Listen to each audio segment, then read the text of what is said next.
I'ma leave the door open, girl. I'ma leave the door open. That you feel the way I feel and you want me like I want you tonight, baby. Tell me that you're coming through.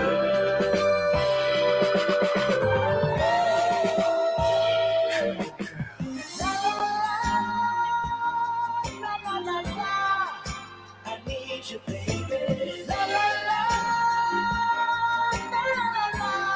I got to see you, baby. La la la, la la la la. Girl, I'm trying to be hey, I'ma leave my door open. I'ma leave the door open, baby. I'ma leave my door open, girl. And I'm hoping that you feel the way I feel and you want me like I want you tonight, baby. Tell me that you're coming through.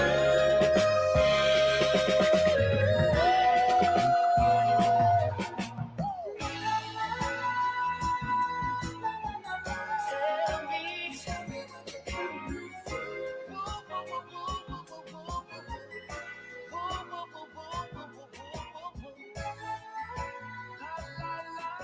So gone over you.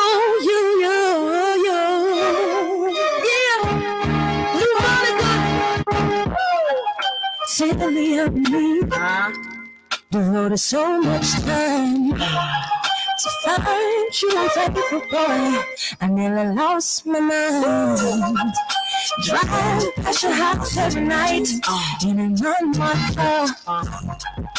Lord, what you have for me to make you break my heart. Yeah, I'm so proud. You make me feel what I love you, baby.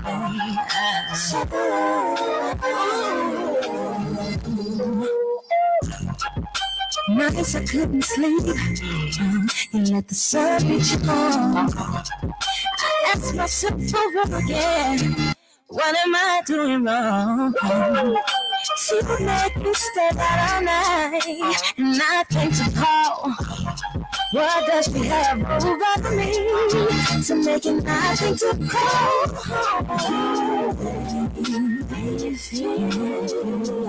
I'm so close. You make me feel what I love you, baby. So boy, I'm no rowdy shit. Sometimes I have to fight cause my mouth too slick. Baby, why you doing me like I ain't worth it? Make me wanna ride past your house and sit. Kick down your doors and smack your chick. Just to show you Monica not having it. So in love with you like a drug addict. You treat me so unreal. What she do, I do better. What she did to make you love me. What she do? Please, what she do, I do better. What she did to make you love me.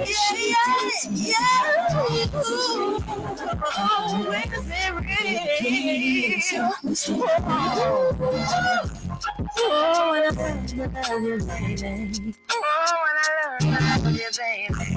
Oh, when I love you, baby. Ooh,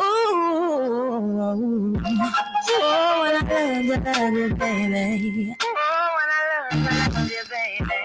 Oh, when I love you, baby. Just to show you Monica not having it. Yeah, I'm so close. You make me feel when I love you, baby.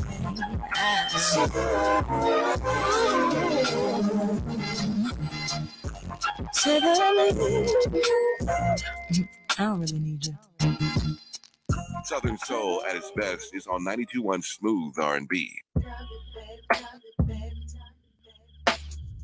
Love it, baby. Baby,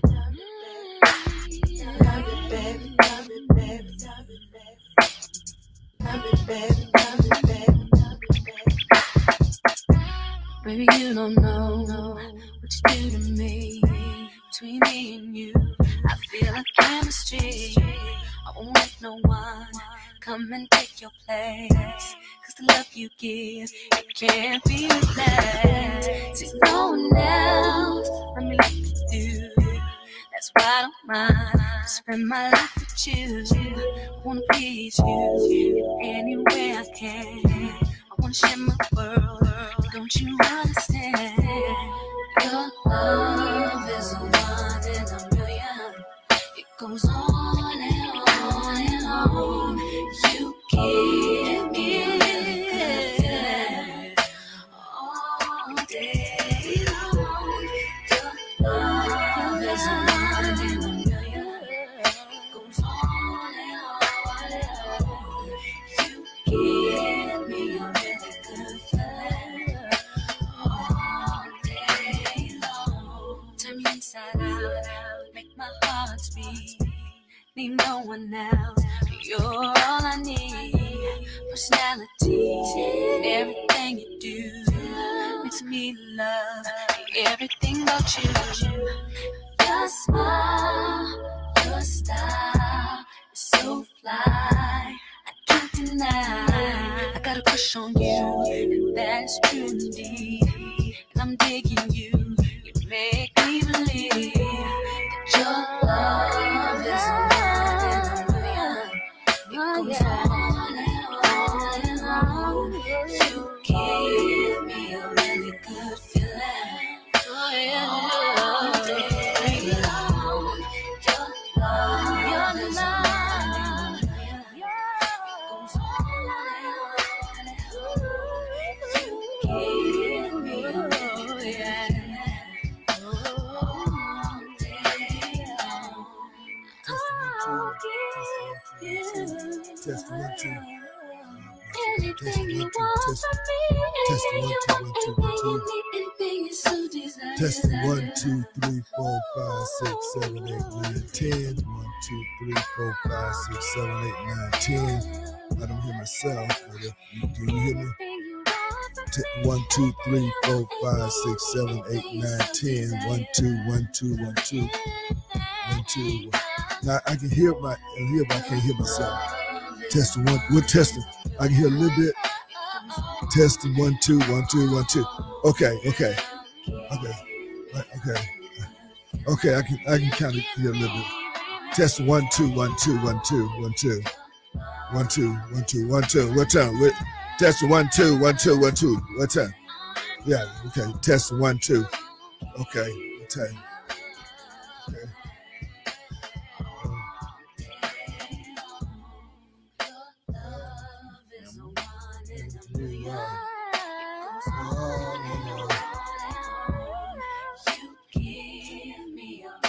Testing.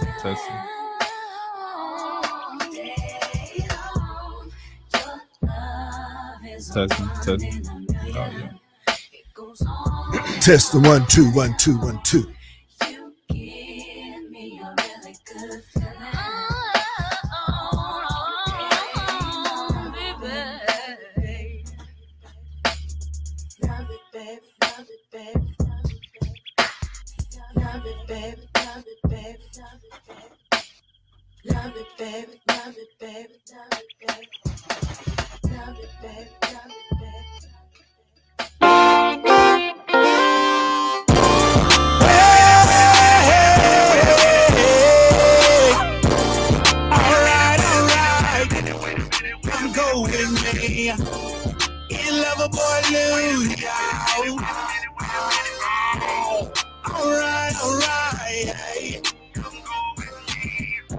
Me and my family, we all doing fine.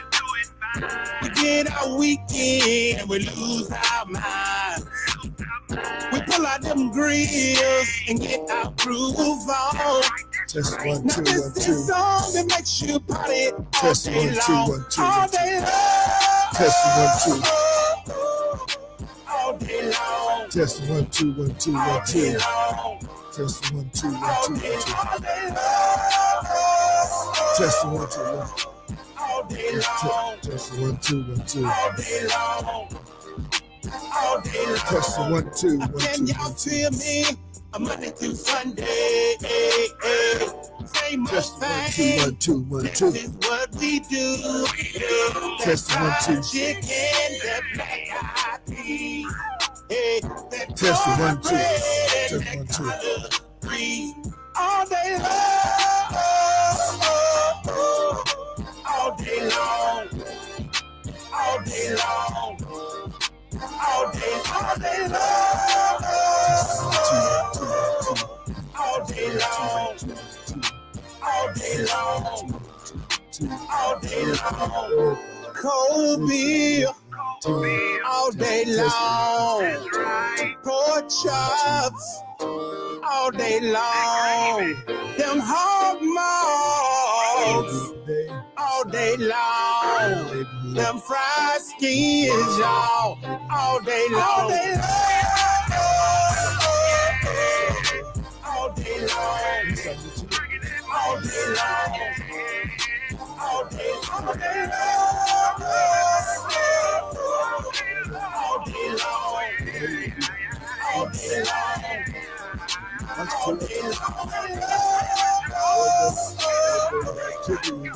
day long. All day long. All day long. All day long. All day long.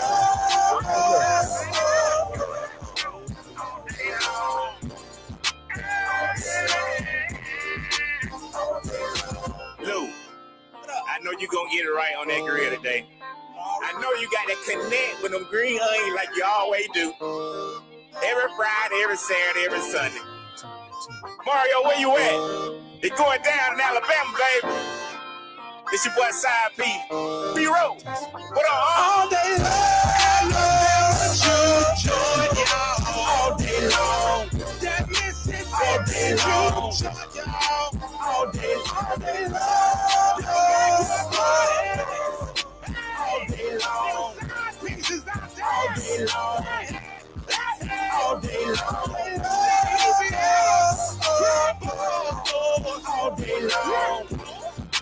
All day long. All day long. All day long.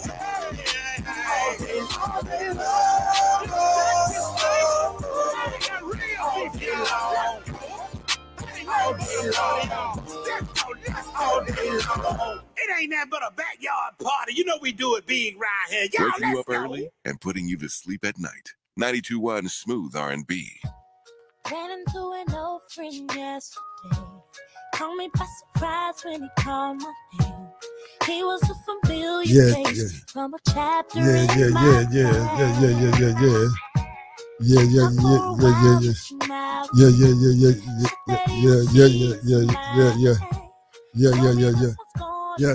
Showing me her photograph.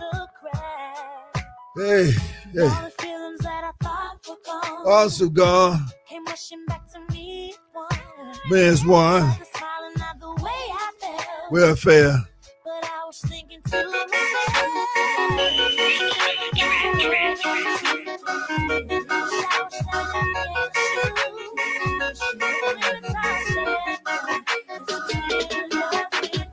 Hey. Welcome back to Visions Now Supper Club. All views expressed for their educational and journalistic purposes. They're not the views. The management, advertisers, and staff of 92.1 FM. However, Visions does desire to bring a quality entertainment program which intellectually stimulates and culturally fulfills our community's needs to develop leadership and informed decision making for our collective future. Welcome to the village. Often imitated, but never duplicated. I'm Dr. Jaylene Hood, your host and executive producer. Welcome.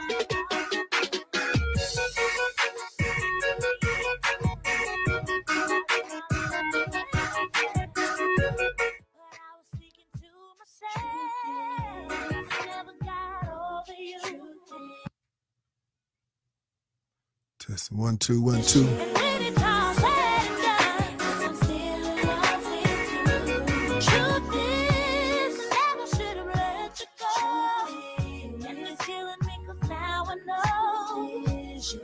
Still so sad and young, yes, I'm still in love. Testing 1, 2, okay. Yeah.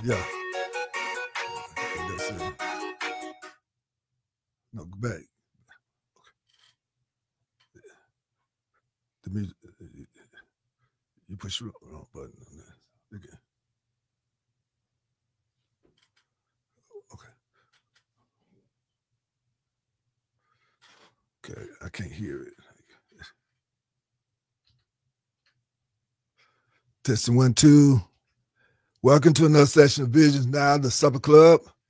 And of course, just trying to take care of a few technical difficulties. And want to profile page.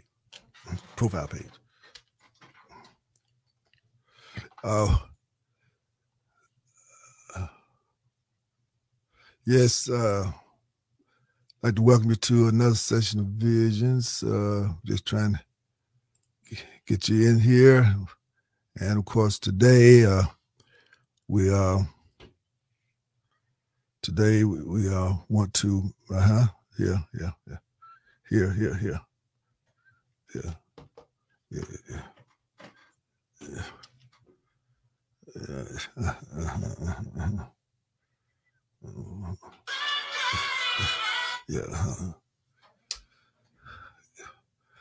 just trying to another thing, I want to say happy birthday to Miss Louis Farrakhan.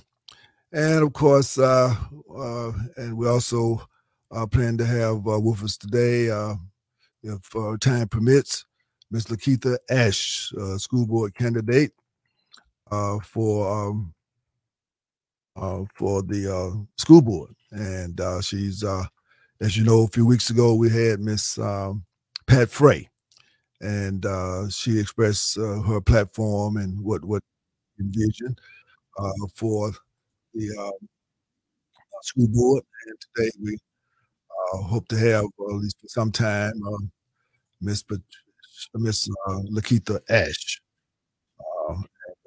But right now, we're going to go and play a few tributes to the Honorable Minister Louis Farrakhan, whose birthday it is, and that is birthday today. And so we're going to go and again, happy birthday to the big brother, to the Godfather.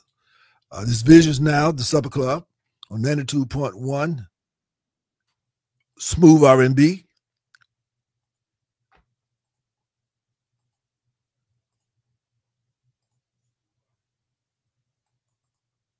The righteous should always be here, so that whatever happens in your life, you find the inner strength to get on through. And you got to find the strength from within yourself, because there are times when you can't lean on nobody.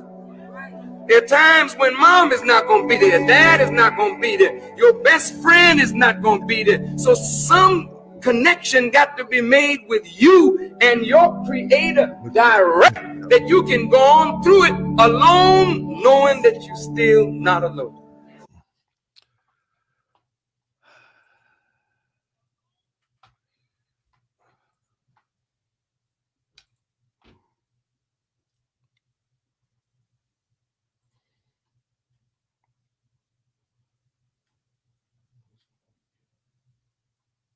And then just come on down in the order.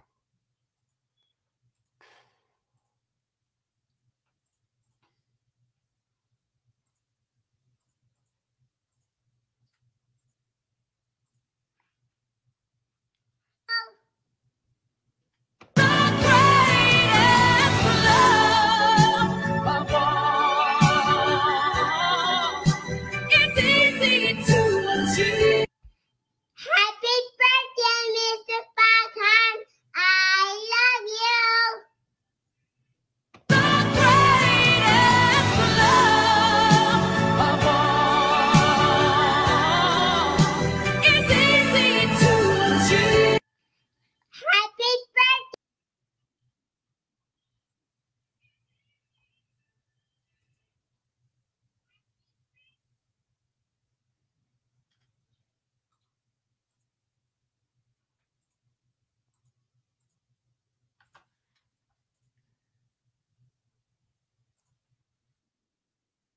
Birthday shout out to a man that needs no introduction. Happy birthday to one of our great Black leaders who has continually stood up for Black people even when it meant putting himself in jeopardy. None other than Minister Louis Farrakhan, who turns 90 years old this day on May 11th. Happy birthday, my brother. Your words are powerful to me and I hold them near and dear to my heart. They've gotten me through a lot of tough times and it really instilled in me that do for self mentality that you always speak about. You embody the core essence of what it means to be a strong Black man. So salute to the guy, Minister Louis Farrakhan. Peace. Just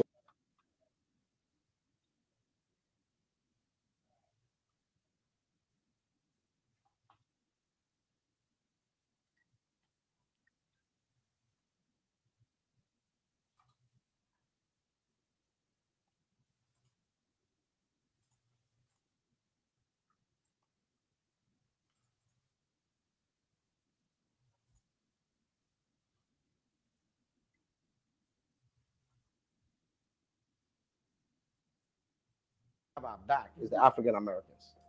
We have got to go get our cousins, our siblings, because that's the only hope we have.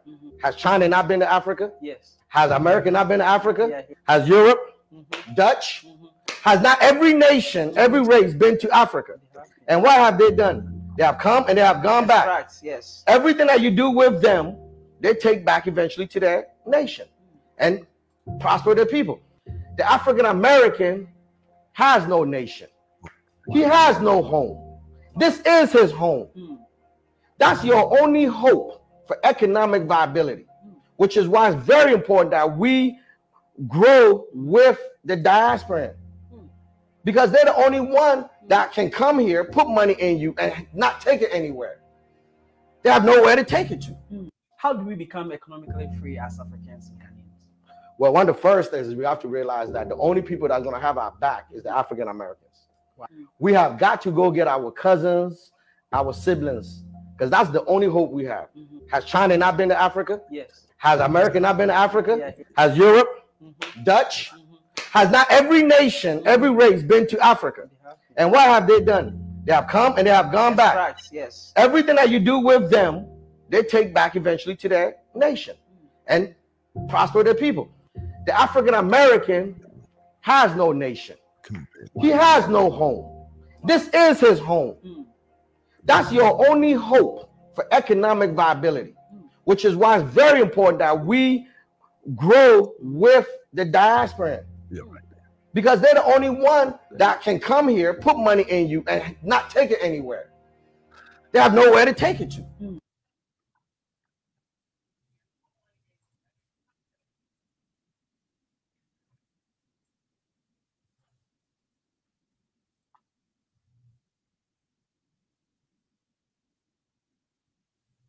In our community, I lost my son to gun violence, my brother to gun violence, and my grandfather to gun violence.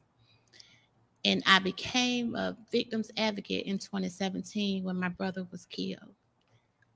I wasn't prepared for when my son was killed. One of the things that I have,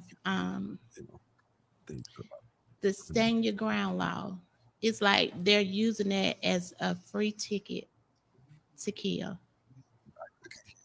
And a lot of the gang members here in Columbus know the laws, and they're killing at will, and they're not being prosecuted.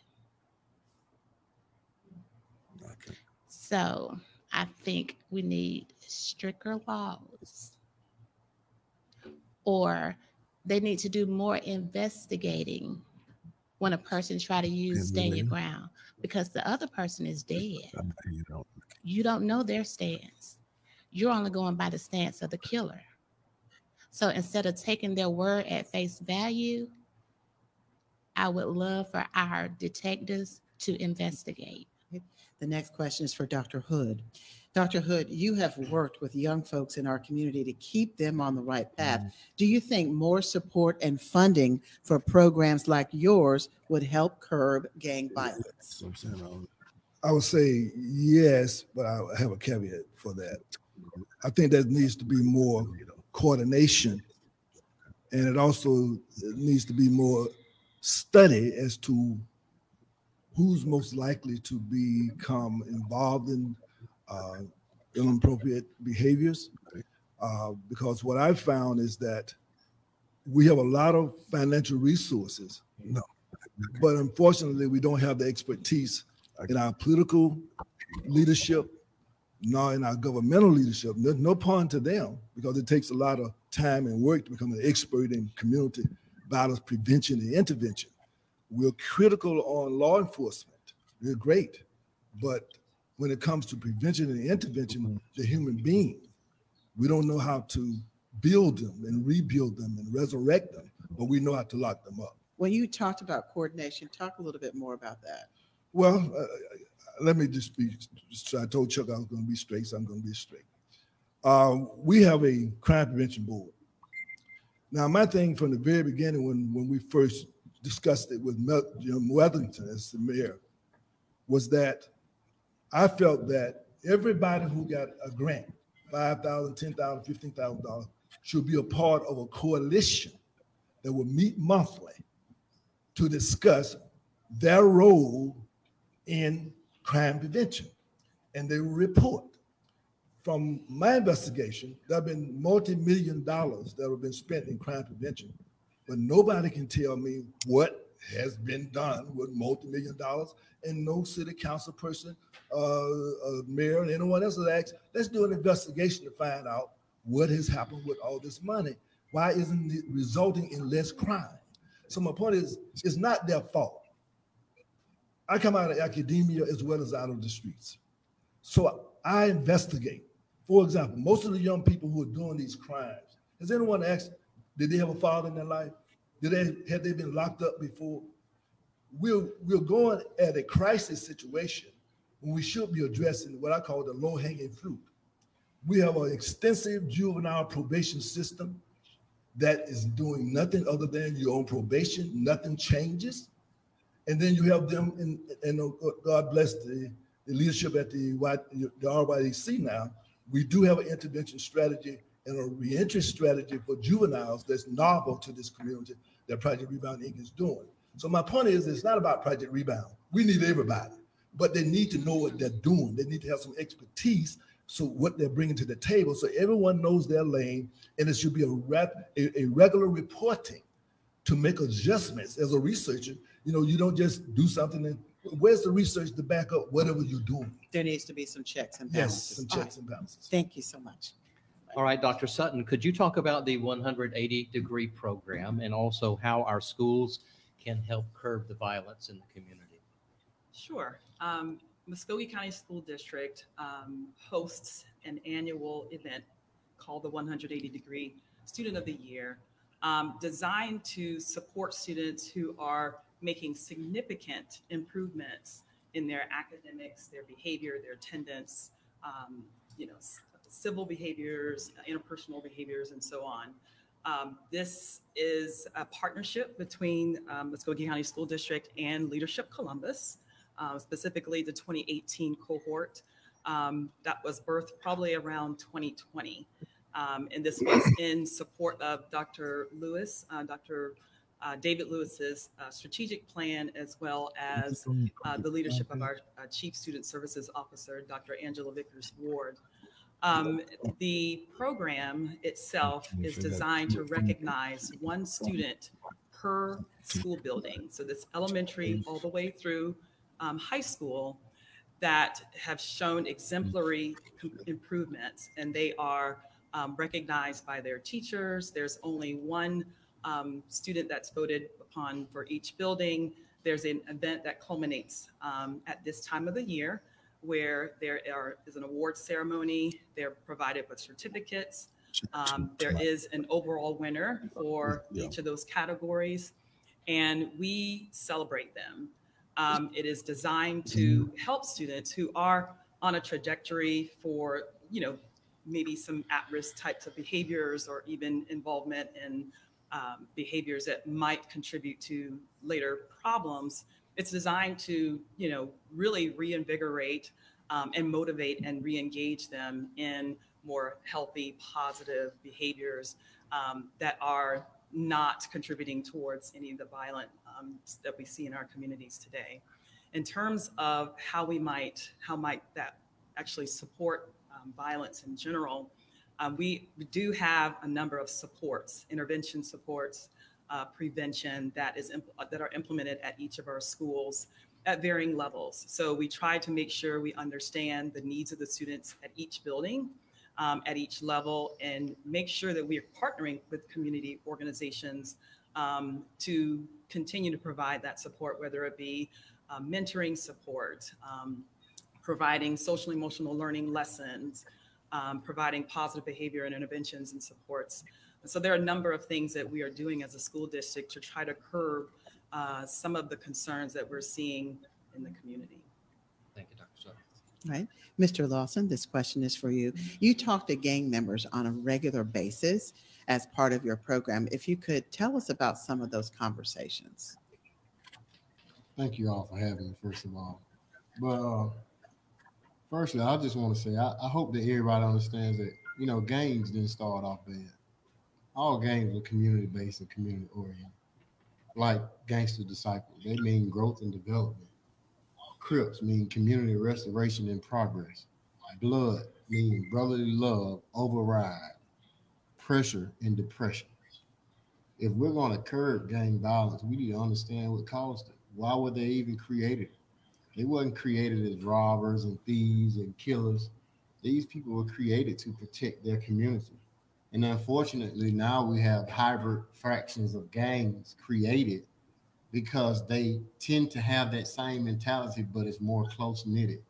It's these groups of kids, and they're primarily children and teenagers, so I'm a little bit older than that. But the conversations that I have with them is basically they have no trust in the system that has proven to fail them at every point. And the thing that proves that is the fact that we continue to employ and deal with people to teach our children and show our children things that they're not culturally connected to. If you never had a mom on crack or a dad on crack or a sister on crack, if you've never experienced none of these things, how can you rightfully teach and give these people a message? So if they coming up in a system that has proven that they failed them, but yet this same system is trying to give them hope, we're going to fail again, because what we potentially end up doing is having words that are empty, and we're not reaching our children. So when I'm out in these communities, boots on the ground, and talking with these children, yes, we're working with collaborative efforts of other organizations, and like Dr. Hood said, we want to know what you're doing, like a report card, because you got a lot of organizations that has had money poured into them, and we haven't yielded any results. Crime is still up, and the programs are still being created. So what are we seeing? We're not seeing results. We keep seeing violence, and we keep seeing deaths, and the kids are getting younger, and the elderly are getting older, and they're killing the elder. There's no morale there, because the people who are supposed to be the leaders have dropped the ball. Why did they take the recreation from our communities? Why did they shut down the aquatics? Why did they take the resources that were proven to help our communities and then turn around and tell us to live a meaningful life inside of a project area that the resources are depleted from? This question will be for both Pastor Flakes and Williams. Pastor Elder. What do you think the church's role is in keeping kids on the straight path? One, we have to take a perspective of redemptive theology. We have to take a perspective of restorative justice. The church is there to reinforce what parents should be doing in the home. So many people, first of all, look to the church first in order to provide the kind of teaching and the kind of values, the kind of morals. But really that starts at home. That's the foundation. The church is there to reaffirm. The church is there, yes, to teach, to build strong family ties, to connect with community. But we have to make sure that we are believing that Jesus Christ is really the answer. We can do all the programming that we want to do, But it seems as if the church become attacked in so many questions. Where's the church? The church is where it's always been, in the community. But because there are perspectives in terms of in this fallen world, we have to take a look at understanding that the reason that we have the kind of violence is because of evil, sin. We don't want to talk about that. We want to basically look at other secular and behavioral modification approaches, and I have no problems with that. But at the end of the day, we have to make sure that we understand redemption through Jesus Christ is the way. Whether persons embrace that or not, that is what has been shown, particularly in terms of other cities who have pastors who've led movements, ministries in Chicago, in New York, that they have basically said to those gang members, there is a better way, but the heart has to change. If the heart doesn't change, you can give me whatever. But if my heart is so cold and callous that if you step on my shoe, I'll smoke you today, because I do not value life. I protect it, but do I value it? And so I think the church has a role in really continue to lift that up in terms of that life is valuable, but it doesn't belong to us. It belongs to someone that's greater than us. So thank you so very much. Pastor Elder. You know, going on what Johnny said and what Mr. Lawson said too, there's an overriding idea that we need to consider this community as one. It's one community, one people. If something happens in one part of Columbus, if a tragedy, a death, someone's murdered, then it's my heart too. It's not just yours down there, and it's not just that part of town. I agree. And one of the things the church does, as Johnny eloquently put, is reminds us that faith is something that cuts across every line that's out there, whether it's race or creed, whatever it is, it cuts across that and reminds us that we all have a common place in the heart of God, and that God brought us into this world, and that we're all one people. You know, if you go back to the very beginning of Columbus, Columbus in its earliest days was turning into a very rough area. In fact, there was a lot of violence, and there was a lot of fear that it was going to turn into a very violent community. And the city fathers were smart.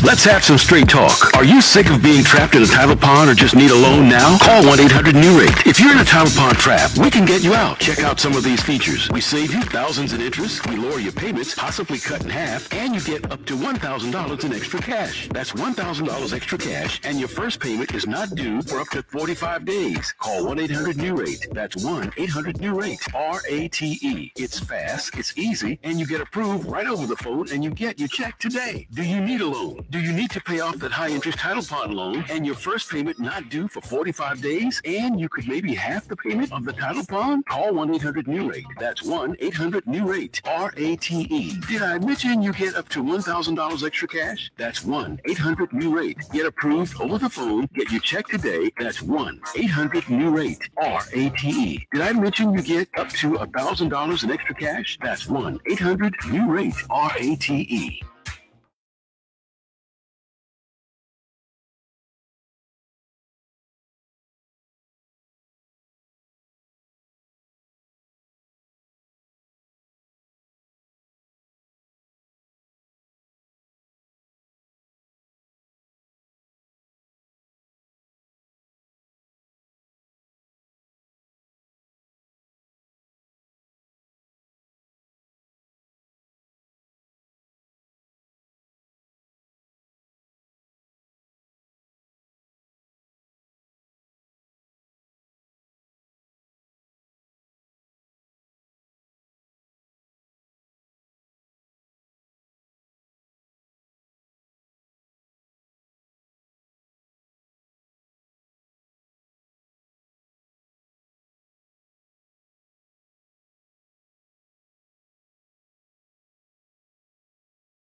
Do a mic check.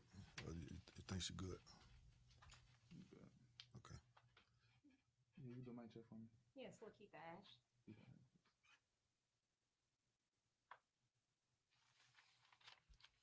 Oh, was I supposed to just say mic check? You can say that too. Wait, no, whatever. Just as long as you can hear your voice and make sure it's coming through the air. You want to keep talking? Yes, this is Lakeitha Ash. I'm running for school board, District 7. Keep on. Okay. I heard that. You know which one it was? Okay. You just point at me when you want me to start again. All right, welcome back to Visions Now, your supper club, and of course today, again, want to say a very, very, very happy birthday to my big brother, the Godfather, Mr. Louis Farrakhan. And of course, he's 90 years old today. He's been with us. He's been with us about 60 years for sure. I know we've been there for at least 60 years. And so, we certainly don't know where we would be without him. And so we thank him so very, very much for the leadership and the courage that he's shown us as a community. Today, as we had stated, that we have with us the second representative that for the school board position left by Ms. Kathy Williams. That's District 7. And if I'm not mistaken, Ms. Ash, I want to again welcome you to Visions Now. This is I think it's your first time being with us. Yes. Okay. And why don't you lay out for us the district, who's the voters in that district, what the boundaries are for us? Yes, absolutely. I'm Lakeitha Ash, and I'm running for school board District 7, as Dr. Hudge has just stated. District 7 is a very large and diverse district. It streams from your South Columbus, Oakland Park area. It goes up Kendrick Quarters. It's in Uptown, Bibb City area, the Park District right there at the Columbus High, not Columbus High side, the opposite side. You also have J.D. Davis Elementary School. That's a part of our district. We have the Marshall Success Center. That's a part of our district as well. We have, I believe, it's 5 elementary schools and 1 middle school, no high schools. We have Key Elementary School. We have Downtown Elementary. We have South Columbus, J.D. Davis. We have the Marshall Success Center. We even have the Woodle program that all are within District 7. And then our middle school is Eddy Middle School. Okay. And of course, we don't have much time, but we want to try to just jump on in here and learn a little bit more about you. And now, if you would say, what is your key platform positions? In other words, why are you running? What are the things that you are looking at as being areas that you have particular concern about? Yes, definitely. First and foremost, that's the one question that I get often. Why are you running? In a nutshell, I'm running for school board because I'm committed to providing the best, education possible for our youth, for our students, and that's what we deserve. We deserve representation that will fight for our youth safety and, restore that hope and accountability that we seek. And we want to raise, student achievement goals through recognition in all 3 of those areas, and even teacher support. That's a huge area. I don't want to leave out of that as part of my platform. So all of those areas are my platforms. Right. Now, of course, I'm a little well, I'll put it like this. It's kind of like mama and apple pie. Who can disagree with that, right? And I think all candidates, they want to improve the education. They want to improve the instruction. They want to improve the student opportunities. But I guess what is it that you bring that another candidate couldn't bring in your opinion? Okay, in my opinion, I'm a part of the community, not just live in a community what I wish to represent. I'm a part of that community. I live in that community, have for decades. I work in that community. I fellowship in that community. So everything that I do, I'm not doing it just for, because I get paid. I bring to this table freely. I come to you and offering myself. It's nothing that I I'm just doing because I'm running for an office.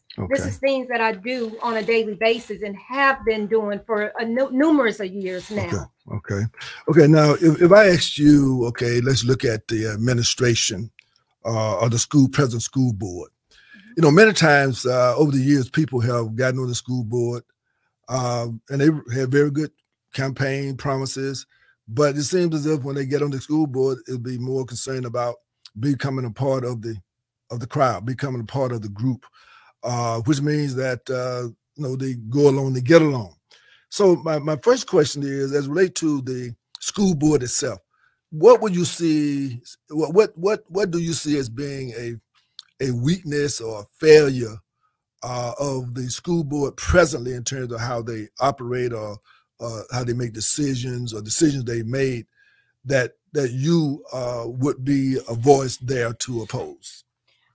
As far as failure, I don't want to say that because we have that's fine. We have awesome, resources. We have awesome things already within the school board that they offer. We have often, as far as our teachers, as far as our now let's make sure I understand that. I'm not saying what the resources are.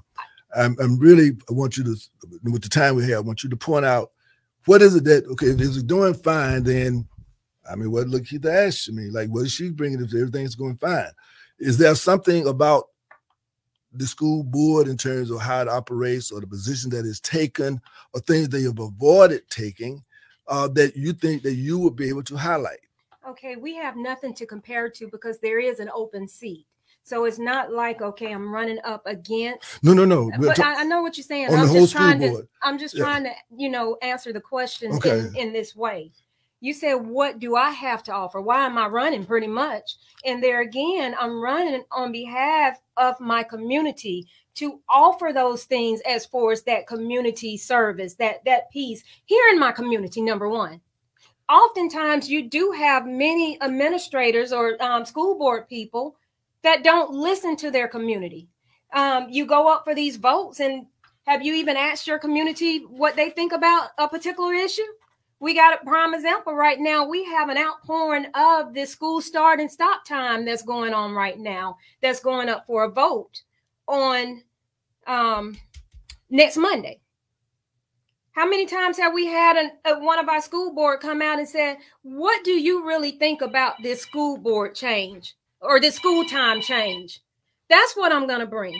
I'm not just going to get up there and make a decision based off of what is already just to go along to get along. Okay. If I have to be that number one person out of, the other ones that says no, while the other one says yes, it might not get passed, but I made that hard decision listening to my community, and my community said, no, I don't want this. That's what I'm bringing. Okay. I'm bringing an listening ear to my community, number one. Okay. Next question. Okay, let's move to instruction. Presently, for that I know, there's no significant curriculum that is provided for our children in the area of African studies, about the African American experience, that actually bridges for our children, in my opinion, why they need an education. How do you feel about the critical race theory issue, and where does this present school board stand, and where do you stand? Okay, I feel like it should be an equality. It should be equal. If it's out there, if we're being taught our history of whatever race, nationality, culture, or whatever, I think it should be across the board that we have that right to teach our students that same, whatever the culture is, whatever the history is. History in itself is history. And we have a right to know that history. And if it's not taught, how would we know? So I feel like that's something that should be offered across the board. So if I'm asking, right. Okay. And I'm asking, like, one, what could you do to facilitate that happening? As far as getting that change to have something like that, get that added. There again, I would have to, pretty much, it's not me by myself. Yeah, I would have to have the community support and say, even offering the education of how getting these things changed. Okay. A lot of times our community don't even know, as far as parents, whoever don't even know how these things become law, that we go and vote for these things and they not even educated, and they like, well, when did that change? Right. When did they take the cursive writing out of school? Right. When did they take, culture out of school? Right. When did they take even recreation? When recess? did they take those things out of school? But it's because we lack that understanding of how this process works, and we don't vote and get involved in those decisions. Okay. Another question would be most, of course, obviously, I've been a professional educator for a long time in collegiate as well as the public school sector, even to the fact that I was the first professional social worker in the school system, that Muscogee County School District, and I started the school social work program.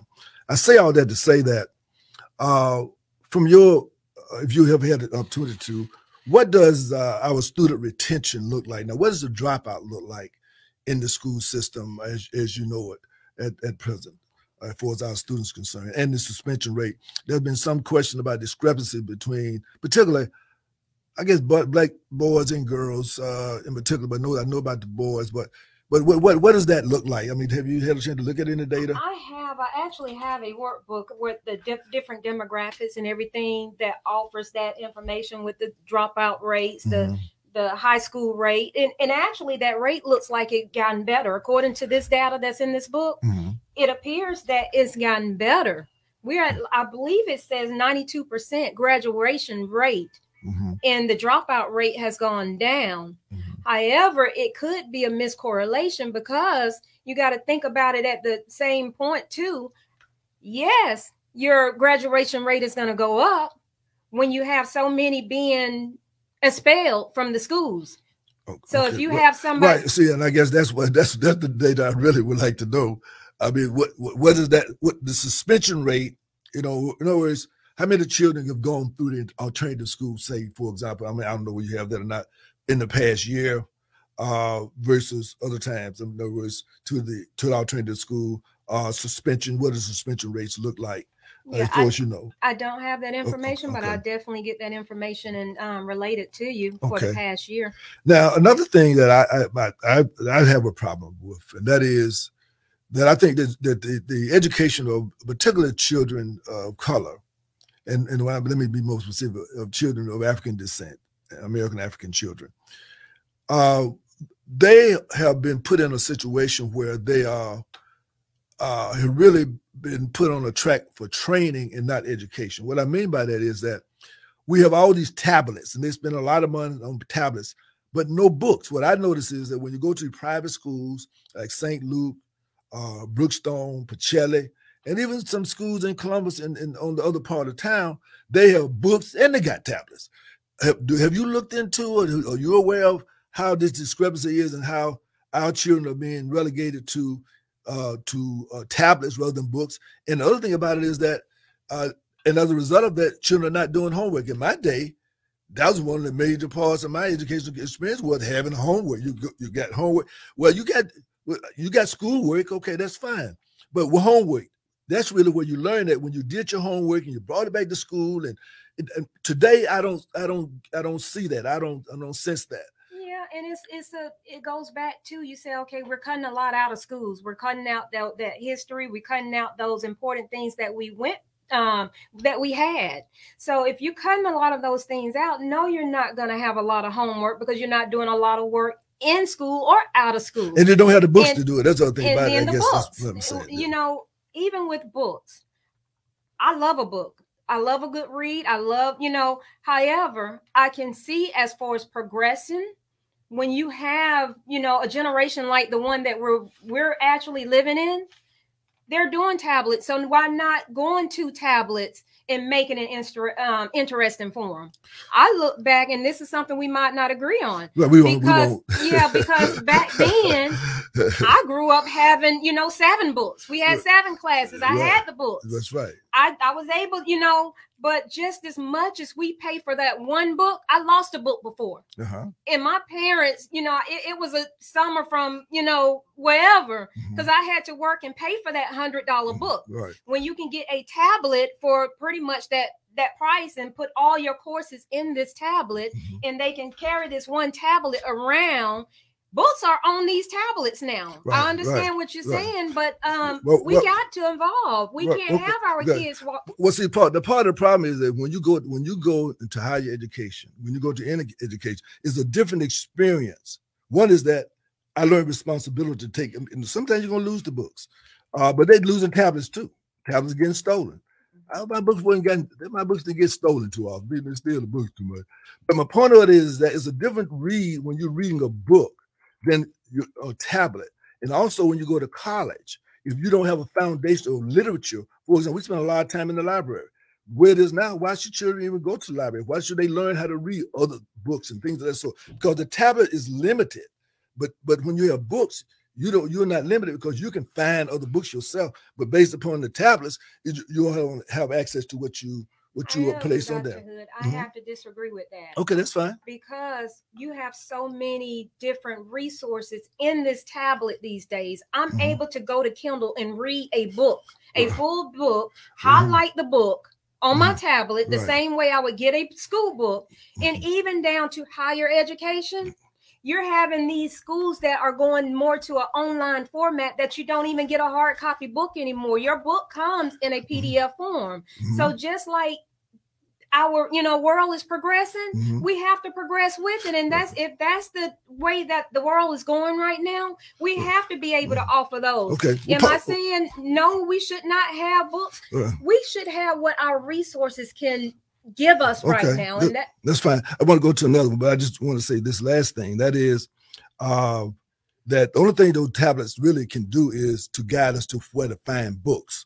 And my point is that we're not developing the appreciation for books, but we'll move on to the next. Can I address that Well, real quick? look, just for the sake of time, let me go into the next one. We'll circle back. All right. Okay. The third area is the issue of parent involvement. It seems everywhere that parents are not as engaged, as involved. What is your explanation for that, and what would you do about it if you were elected on the school board? What would you try? Many parents have lost hope in our system. So it's like, okay, well, why do I do this? It's not whatever's gonna be done already anyway. Why should I go here? It's not we had PTAs where our PTAs would be packed. I feel like by restoring this hope and getting these parents engaged again, then that will increase parent involvement by giving them something to look forward to, by giving them that information, because a lot of them don't even have the necessary information that's needed. So if we have to call these town hall meetings and say, hey, this is what's being going on, or this is what's happening, if we have to send out these newsletters monthly or quarterly or however, or these mailers or whatever need to do, whatever it takes to get these parents back involved in their children's lives, that's what we need to do. Okay. Me personally, I would love to implement a monthly or quarterly newsletter saying, this is what we have going on this month. This is how you can get involved. Did you know this? So first and foremost, let's get them informed, get them engaged, and that's going to restore their. So how would you do that? There again, through that town hall meetings, newsletters, mailers, something. We got to get it. 9 times out of 10, people are going to check their mail. So if they're going to check their mail, why not have a mailer in that mailbox saying, "Hey, did you know this is going on at your child's school or in your community?" So let's reinforce this by way of following up with, and that reaches everybody. Everybody gets mail. Right. Now, most times, I'm assuming that you've been involved with PTA before, right? Yes. Okay. There are some best practices for effective PTAs. What are some of those that you feel that maybe are not being implemented? As far as just PTA? Yeah, just in terms of how PTAs are functioning within the schools. And I know there are school councils, and I know, for example, people told me many times that with the PTA, that the school administrators many times, they would basically neutralize the effectiveness of the PTA and not give them information and things of that sort. And I know I've told them, one, you need to get to the state PTA association or whatever. And I was wondering, had you looked into an evaluation of how the school is interacting with the PTA that might be discouraging parents from being involved? Yeah, and I wouldn't say discouraging parents from being involved, because what administrator would not want those parents involved? But a lot of them would, but there again is, providing that information for parents to get involved. That's first and foremost. If they don't even know when the PTA meeting is, then how would you expect for them to show up? So we need to make those resources readily available. Okay, and those resources would be, as far as when is PTA, where is PTA, you mean just flyers and things like that? Okay. I guess another question is that I've heard that many people complain about the fact that, and again, and maybe this could be incorrect, and you probably have a closer, idea about it than I do, but homeroom. Do they still have homeroom? For students, is that still a home run? Someone said there's a place you check in, but it's not like a half hour, 45 minutes, like a home room where, identity. Is there a home room going on now? I have 3 kids that went through the district, and every year they've had a home room. Okay. How much time was that?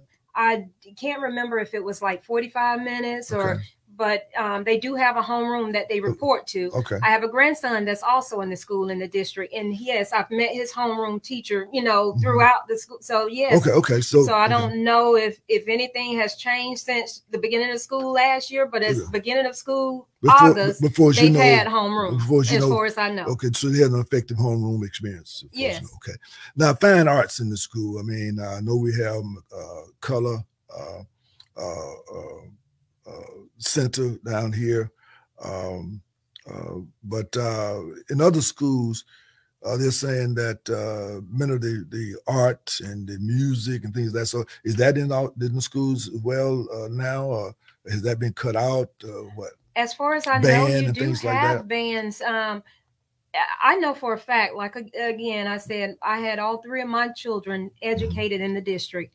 All 3 of them, well, 2 of them have been in bands since their middle school year. Okay. Eddie had an orchestra band. Okay. Spencer High School, which was in the district, they're no longer in the district because they, relocated, but they've had band, orchestra and spring band, as well as my daughter was in marching band her whole 4 years and loved it. So yes. So when are they? No, now I know about high school, but they were saying about, I guess maybe music. I guess they was talking about music was implemented in at Eddie and art. And 2 of my yes. Art and music and things like that. Yes, orchestra. Okay. And now, Title I. Tell us what is your understanding about the role of Title I in the school system? As far as what, funding for Title I? Yeah, the types of things that Title I is designed to help disadvantaged schools. Yeah, I don't have that information, but I can get back with you on that. Okay. Now, when we look at the success of students, and there are 3 variables that researchers for many, many years have determined to be most effective. We talked about them. I want to go back into them a little bit so that you can also finish up with some of your previous thoughts. One is the 3 variables. First of all, there's what we call teacher expectations. The second one is what we call parent involvement. And thirdly is time on task.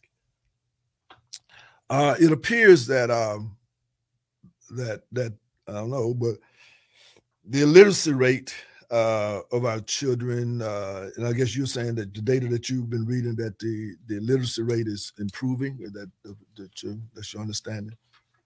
I wouldn't say the literacy rate is improving. I said the graduation rate is improving. It has improved. Okay. However, literacy rate, we still have schools within the district that are still on the needs improvement list. So could explain that to me a little bit. Like what did it mean to be on the needs improvement list? I mean, we have these testings that we do, our youth do every year. End of course test, end of school year test, but the GMAS is something that they just recently did.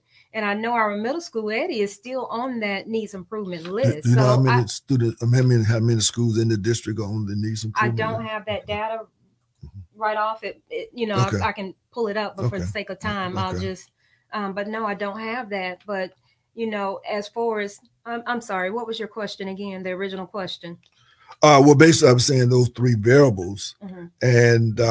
and in terms of needs, time on task, and of course, Parent involvement, right, parent and involvement, teacher and teacher expectations, and the question becomes, because we already talked a little bit about whether or not what the discipline situation looks like.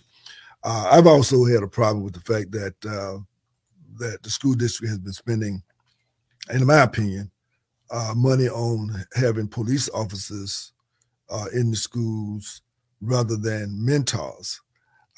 Personally, I just believe that police officers really create the wrong atmosphere for a learning environment, and that it's okay for them to be on the campus for security purposes or around the neighborhoods, but walking the halls with a gun, I just think that that's a better job for mentors. What do you think about that? Yeah, have you actually seen officers walk the halls with guns in the schools? I've seen the officers, with guns walking the campuses, Okay. yes. Because most of the times I'm seeing when I go into the schools that I service or do community work in the schools, I don't actually see those officers walking the halls with their guns because that can bring on a negative thought to our youth. To see, a lot of, we are already trying to make it smooth it out where it's not like our officers are bad.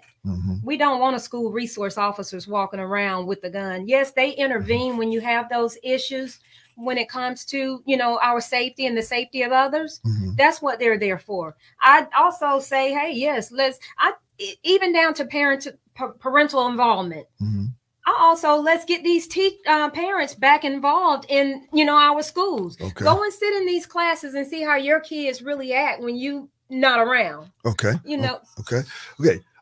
We wind it down, but if you have I give it, say, about 60 seconds here to just kind of wrap up, really, what is your ultimate goal for running for the school board District 7? Okay, again, my name's Lakeitha Ash, and I'm running again for your school board District 7. Like I said from the beginning, we deserve that representation that will fight for our youth safety, restore hope and accountability, and raise student achievement goals through recognition. Early voting starts May 30th. Election date is June 20th. We have 2 Saturday votes in June for early vote on June 3rd and June 10th. I just ask people to get out and vote. For me, I am that one that will go on and restore that hope and accountability that they're looking for. Okay, your name again? Lakeitha Ash, School Board District 7. Okay. So you just heard it from Ms. Lakeitha Ash, School Board District 7. We're going to take a brief break here. And we got Ms. Nia Williams says, tablets prepare students for the times we are in, but books should be made available to students if preferred. That's Ms. Nia Williams in the comments. Okay, all right.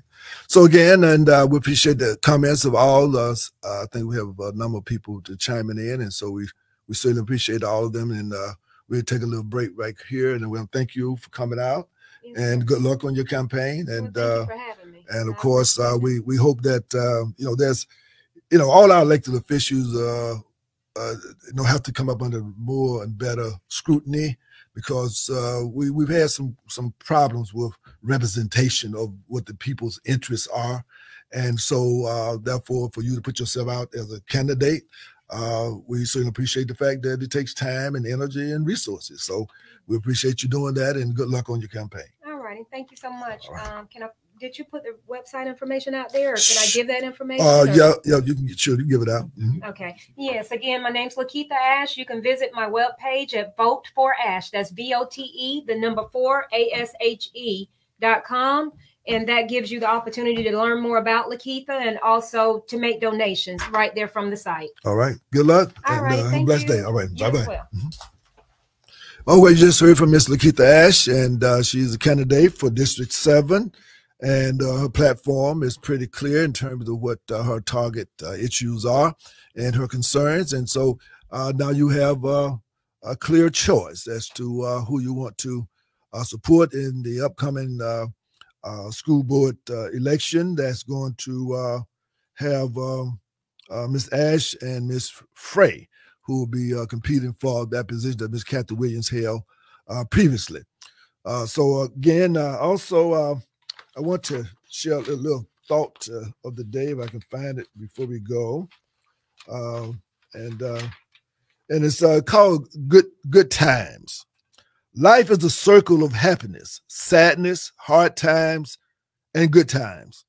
If you're going through hard times, have faith. The good times are on the way. And that's the way we look at it. And we hope that you enjoyed the comments that were made. Again, we have to be really, really critical, and we have to be very, very clear about what is crippling our children.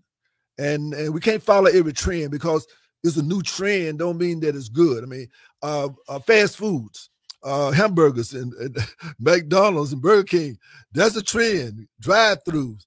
But home cooking is still good. The home cooking is still better for you, more nutrition for you when you get that home cooked meal. So my point of it is that we got to remember that there's some basics, there's some fundamentals that we don't want to get away from, and we're going to fight, because our children deserve that fight to make sure they get that old-fashioned good times education. So we hope that you have a clear picture, and you want to go back on some of our previous shows. You want to hear Ms. Frey. If you didn't hear her interview, you can hear hers, and you can listen to Ms. Ash, and they make an informed decision making. It's not an emotional decision. It's a decision that's going to make the difference to who can better represent our children and the interests of our children, and to assure that they're able to, in particular our children, that they're not able to just come out and get a job. Because that's, to me, that's the only thing a community does. We want children to be, that's training. We want children to be educated so they can come out and build a better community. That's what we think it's all about. So whoever can do that best, whoever believes in that kind of value, that's what it's all about for me. No permanent enemies, no permanent friends, permanent interests. Our interest is to assure that our children have a foundation that they can get that's going to prepare them to rule the world and not just be ruled.